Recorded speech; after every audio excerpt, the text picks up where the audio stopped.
സ്നേഹമുള്ള സഹോദരങ്ങളെ, പ്രഭാതവന്ദനം. ഇന്നത്തെ സുവിശേഷത്തിൽ പുരോഹിതന്മാർക്ക് മാത്രം ഭക്ഷിക്കാവുന്ന കാഴ്ചയപ്പം എടുത്തു ഭക്ഷിച്ചതിനെ കുറിച്ചാണ് പറയുന്നത്. ഇത് വായിച്ച് ധ്യാനിച്ചപ്പോൾ എനിക്ക് മറ്റൊരു ചിന്തയുണ്ടായി. ഒരു സഹോദരൻ എന്നോട് പറഞ്ഞു, നമ്മൾ എന്നും വൈദികർക്ക് വേണ്ടി പ്രാർത്ഥിക്കുന്നുണ്ടല്ലേ കുർബാന കഴിയുമ്പോൾ.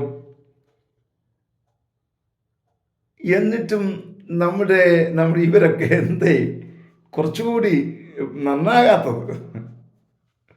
അപ്പം ഞാൻ പറഞ്ഞു, അത് വൈദികർക്ക് വേണ്ടി മാത്രമല്ല, നീയും ഒരു വൈദികനാണ്, നിനക്ക് വേണ്ടി കൂടിയാണ് ആ പ്രാർത്ഥന.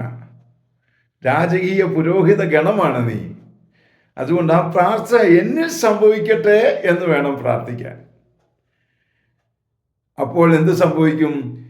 വൈദികരായിരിക്കുന്ന നാമും അതോടൊപ്പം തന്നെ അതൊരു മധ്യസ്ഥ പ്രാർത്ഥനയായി മാറുകയും ചെയ്യും.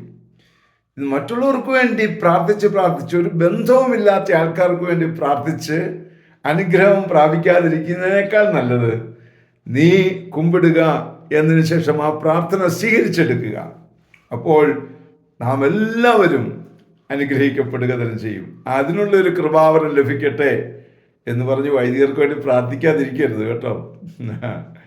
അതുകൊണ്ട് എല്ലാവർക്കും വേണ്ടി പ്രാർത്ഥിക്കുക. ഒപ്പം നീയും ഒരു വൈദിക ഗണത്തിൽപ്പെട്ട ആളാണ് എന്ന് ചിന്തിച്ചുകൊണ്ട് പ്രാർത്ഥിക്കാൻ ശ്രമിക്കണം. പരിശുദ്ധ അമ്മേ സഹായിക്കണേ. വിശുദ്ധ യോസേപ്പ് പിതാവേ ഞങ്ങൾക്ക് വേണ്ടി പ്രാർത്ഥിക്കണേ. പരിശുദ്ധാത്മാവേ എഴുന്നള്ളി വരണേ.